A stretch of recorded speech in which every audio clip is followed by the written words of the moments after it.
yuridik mijozlarimizdagi tariflarimizni agar yuridik mijoz asosan oborotiga qarab turib tariflarimiz tashkil topgan.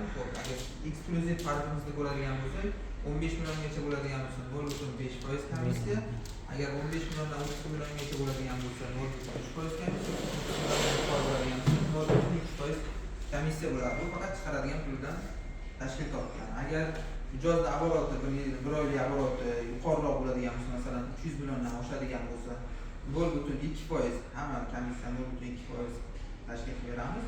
Agar oboroti 500 milliondan oshadigan bo'lsa 0.1% qilib tashkillashtirib beramiz.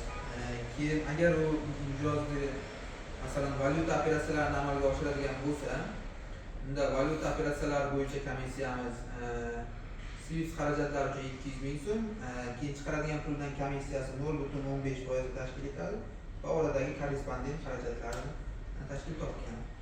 Xo'p, bundan tashqari yana masalan chekuy knishka oladigan bo'lsa, chekuy knishka uchun 100 ming so'm komissiyasi bor.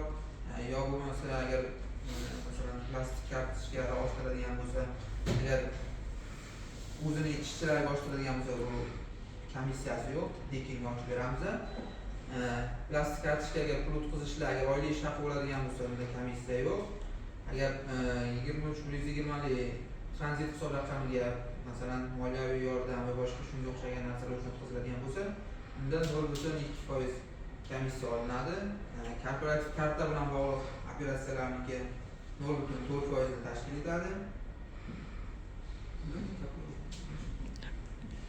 Bo'ladi endi oltida bu